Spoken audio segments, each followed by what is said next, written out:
जय हिंद दोस्तों। BJP MLA Ratna Debnath जी ने आरजीकर केस को लेकर के ममता बनर्जी के खिलाफ एक बहुत बड़ा स्टेटमेंट दिया है।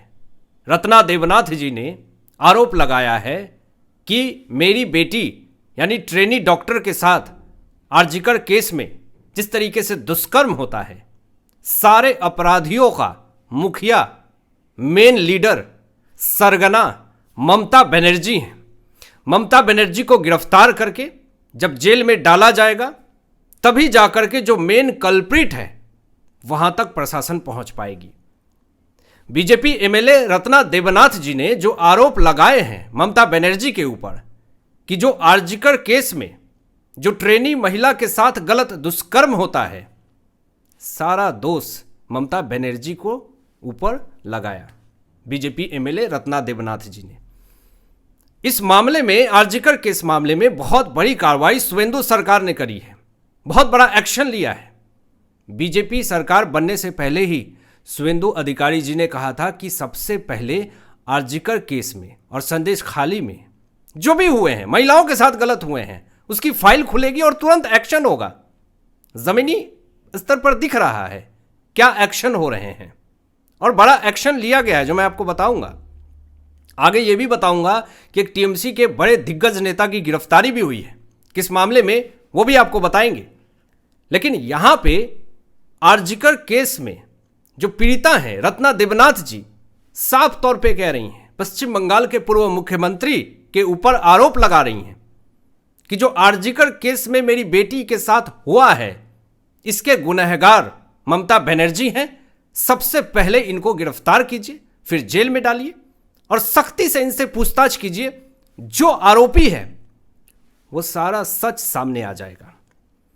दोस्तों, यही आरजीकर पीड़िता की माताश्री बीजेपी एमएलए जो अभी बनी हुई है रत्ना देवनाथ जी, चप्पलें घिस गई पुलिस थाने कोर्ट के चक्कर लगाते लगाते।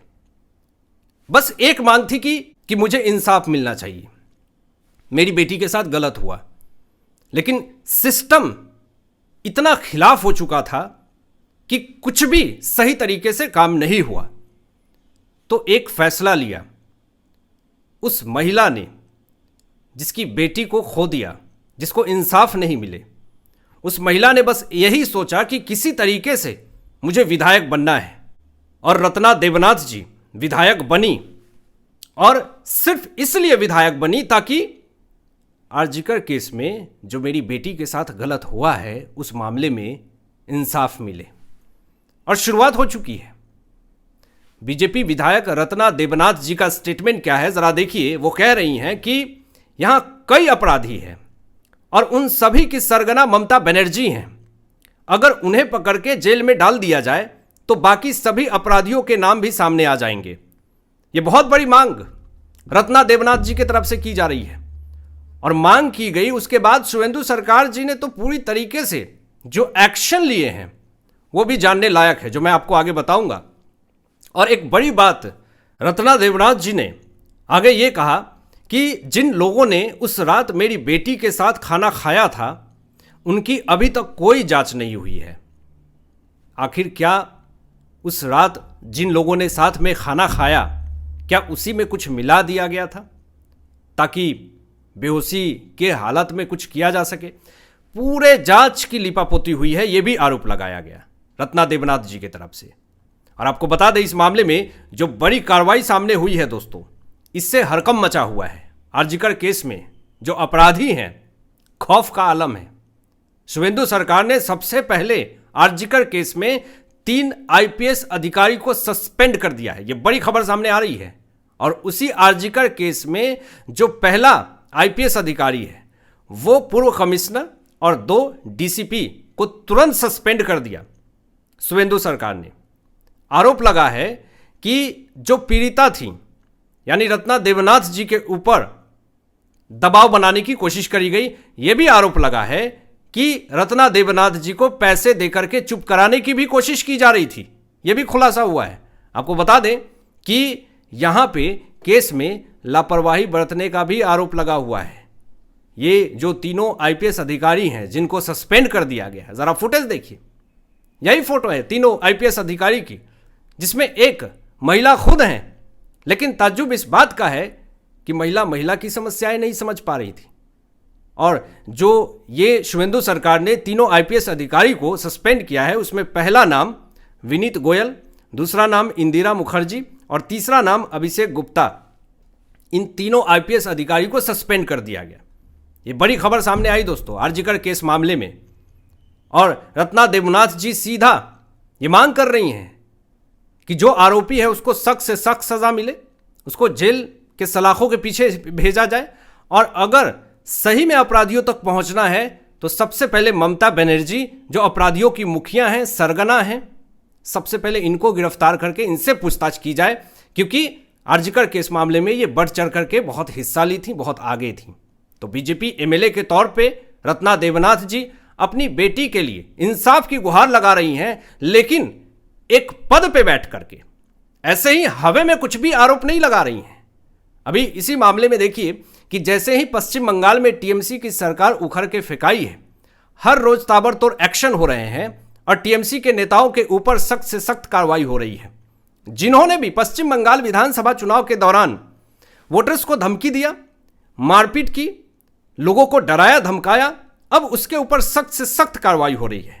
इसी से जुड़ी एक बड़ी खबर सामने आती है दोस्तों पश्चिम बंगाल से। बांकुरा में टीएमसी नेता श्याम सुंदर दत्ता को मारपीट और हत्या की कोशिश के आरोप में गिरफ्तार कर लिया गया। यह बड़ी खबर सामने आ रही है। आपको बता दें कि पुलिस ने टीएमसी नेता श्याम सुंदर दत्ता को गिरफ्तार करके बांकुर अदालत में पेश किया और वहां पे पेश करने के बाद अदालत ने उनकी जमानत याचिका को खारिज कर दी पूरी तरीके से, और अब इनको गिरफ्तार करके सीधा जेल के सलाखों के पीछे भेज दिया गया है। यही टीएमसी के नेता श्याम सुंदर दत्ता के ऊपर आरोप लगा हुआ है मारपीट का, और जिंदगी को खत्म करने का भी आरोप लगा हुआ है। अन्य धाराओं में भी केस दर्ज है। अब सवाल यह उठता है कि ममता बनर्जी सरकार में ऐसे ऐसे टीएमसी के नेताओं को क्या पाल के रखी थी। बहुत तरह के सवाल इंटरनेट के ऊपर ममता बनर्जी से पूछे जा रहे हैं कि बताइए ममता बनर्जी कि आखिर इंटरनेट के ऊपर आपसे सवाल पूछे जा रहे हैं कि आखिर टीएमसी के नेताओं के ऊपर इतने बड़े बड़े आरोप हैं, प्रेस कॉन्फ्रेंस क्यों नहीं कर रहे हैं आप? इतने लोगों को डराने धमकाने, मारपीट, तोड़फोड़, ये तमाम चीज़ों आरोप लगे हुए हैं, और आप कह रहे हैं कि टीएमसी के दफ्तर को तोड़ा जा रहा है। ऐसी तमाम अटकलें इंटरनेट के ऊपर दावा की जा रही है। आपको बता दें कि कुछ दिन से ममता बनर्जी की फोटो बड़ी तेजी से एक वायरल हो रही है। कोलकाता हाईकोर्ट में ये पहुंची हुई थी गाउन पहन करके, एडवोकेट की तरह बन करके। अब उस पहनावे पे पूरी तरीके से विवाद सामने आ गया है। अब देखिए बड़ी खबर यह है कि ममता बनर्जी वकीलों की तरह गाउन और बैंड पहन करके कोलकाता हाईकोर्ट में पेश होने पर विवाद बढ़ गया। अब विवाद क्या है मैं आपको बता रहा हूं। यहां पे बीसीआई ने पश्चिम बंगाल बार काउंसिल से इस बारे में जवाब मांगा है, और बीसीआई ने ममता बनर्जी के वकील नामांकन और प्रैक्टिस की स्थिति का रिपोर्ट देने को कहा है। यह कहा गया है कि ममता बनर्जी के पास प्रैक्टिस को लेकर के कोई ऐसी मान्यता है, उस स्थिति की प्रैक्टिस को लेकर के स्थिति को साफ करें। एक नेता को तो रैली में भी बोलने की प्रयास होती है, इसका मतलब ये तो नहीं है कि कोर्ट में बैठ करके आप जो हैं वो दलीलें दे सकते हैं, वकालत कर सकते हैं, उसका सर्टिफिकेशन होता है, आपने प्रैक्टिस करी है उसका भी कुछ सबूत होता है। वो सारी चीज़ें जब खोजी गई तो ममता बनर्जी के पास वो सारी चीज़ें नहीं मिल रही थी। अब इसको लेकर के विवाद पूरी तरीके से बढ़ गया है। इसमें ज़रा आप फुटेज देखें कि ममता बनर्जी एडवोकेट के ड्रेस में गाउन पहने हुए जिस तरीके से कोलकाता हाईकोर्ट जाती हैं, और यहाँ पर उनके आसपास जितने भी लोग हैं वो भी काफ़ी ज़्यादा तनाव में हैं, ममता बनर्जी भी काफ़ी ज़्यादा तनाव में है, ये साफ तौर पे दिख रहा है। लेकिन जब ममता बनर्जी वकील के अवतार में कोलकाता हाईकोर्ट पहुँचती हैं तो वहाँ पे एक बड़ा विवाद हो जाता है, और लोगों ने ममता बनर्जी को देखते ही फाइल चोर, चोर चोर, जिहादी और बांग्लादेशी कह करके नारा लगाने लगे। इससे माहौल और ज़्यादा खराब हो गया, लोग ममता बनर्जी को ट्रोल करने लगे। तो मतलब अब ममता बनर्जी के घर के बाहर भी लोग फाइल चोर का नारा लगा रहे हैं, जय श्री राम लगा रहे हैं नारा। तो जो माहौल पश्चिम बंगाल में ममता बनर्जी एक खौफ का माहौल बनाई हुई थी, आज कहीं ना कहीं वो खौफ जो है वो ख़त्म होता हुआ दिख रहा है। अभी इसी बीच में जो एक बड़ी खबर सामने आई है कि ममता बनर्जी ने आज पार्टी के नेताओं को, यानी टीएमसी के पार्टी के नेताओं के साथ बैठक की और उन्होंने कहा कि जो लोग पार्टी छोड़ना चाहते हैं वो लोग ऐसा करने के लिए स्वतंत्र हैं, हम किसी को भी रुकने के लिए नहीं कहेंगे। अब आज जो टीएमसी के नेताओं को बुलाया, मुट्ठी भर कुछ लोग वहाँ पे पहुँचे, अभिषेक बनर्जी भी उपस्थित थे और एक ये भी बड़ा स्टेटमेंट दिया ममता बनर्जी ने कि मैं पार्टी को नए सिरे से फिर से खड़ा करूँगी। अब लोगों ने सवाल खड़े करने शुरू कर दिए कि क्या ममता बनर्जी जी, क्या आप पार्टी को फिर से इसलिए खड़ा करेंगी जो कि आपके टीएमसी के नेता हिंदुओं को, बीजेपी के नेताओं को ये धमकी दे रहे हैं कि बीजेपी की सरकार नहीं आएगी, देखना अगर दोबारा ममता बनर्जी की सरकार आई तो मुंह में ठूंस देंगे बीफ। क्या यही करने के लिए दोबारा पार्टी बनाएंगे? लोग इंटरनेट के ऊपर तरह तरह के सवाल पूछ रहे हैं। अब टीएमसी के अंदर एक नाराजगी है, सांसद नाराज हैं, विधायक नाराज हैं। क्यों? क्योंकि जिस तरीके की हार पश्चिम बंगाल में टीएमसी को मिली है, उम्मीद नहीं की गई थी। जिस तरीके से दावा ममता बनर्जी कर रही थी कि इस बार तो हमारी सरकार पक्की है, जैसा कि पिछले बार 2 बार हुए थे, दावा बीजेपी भी कर रही थी, ममता बनर्जी भी कर रही थी, लेकिन हुआ यह था कि बीजेपी सरकार नहीं बना पाती है। लेकिन इस बार भी वही भरोसा था कि बीजेपी कुछ भी बोल ले, सरकार तो हमारी ही बननी है।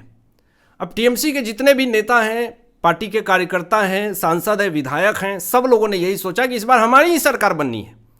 लेकिन गेम पलट गया और पश्चिम बंगाल में टीएमसी पूरी तरीके से हार गई, जिस कारण से यहाँ पे दावा किया जा रहा है कि ममता बनर्जी की पार्टी में टूट आ गई है, लोग अब साथ छोड़ रहे हैं। तो इसीलिए ममता बनर्जी को यह बात कहनी पड़ी कि जिनको भी जाना है वो जा सकते हैं, मुझे कोई फर्क नहीं पड़ता है, मैं फिर से दोबारा पार्टी खड़ी करूंगी और आपको जाना है तो आप जाएं, मैं हिम्मत हारने वाली नहीं हूं, ममता बनर्जी ने यह भी कहा। अभी यहां पे जो टीएमसी है वो 2 फाड़ में बट गई है दोस्तों। जब से आईपैक आया, टीएमसी की चुनावी रणनीति और पीआर करने के लिए जो आईपैक आई, तो वहां पे 2 फाड़ में बट गई टीएमसी। एक तो नए जनरेशन के युवा, यानी अभिषेक बनर्जी के कैटेगरी के लोग जो अभिषेक बनर्जी के साथ थे, और दूसरा ममता बनर्जी के साथ, जो कि बहुत पुराने नेता जो ममता बनर्जी के साथ सदियों से जुड़े हुए थे। उन दोनों की विचारधारा बिल्कुल अलग थी। यानी ममता बनर्जी के साथ जो उम्रदराज लोग जुड़े हुए थे, उनकी विचारधारा अलग थी। जो अभिषेक बनर्जी के साथ आईपैक के थ्रू जो जुड़े हुए थे, उनकी विचारधारा अलग थी। तो यहाँ पे विचारों का जो अलगावपन हुआ, इसी कारण से टीएमसी की पार्टी में एक बड़ी टूट, एक बड़ी फूट देखने को मिली। कुछ लोगों ने यह भी आरोप लगाया कि जब से आईपैक आए हैं कुछ भी समझ में नहीं आता है, कौन क्या कर रहा है, कौन क्या डिसीजन ले रहा है, पार्टी में क्या चल रहा है, अंदर कुछ भी नहीं पता चल रहा। तो रीजन बताया जा रहा है कि टीएमसी में सबसे बड़ी टूट का कारण यह आईपैक हो सकता है। अब आपकी क्या सोच है, इन तमाम विषयों पे अपनी विचार व्यक्त कीजिएगा। मिलते हैं लेटेस्ट ब्रेकिंग एनालिसिस के बाद। तब तक अपना ध्यान रखें, ख्याल रखें। सत्यमेव जयते। जय हिंद।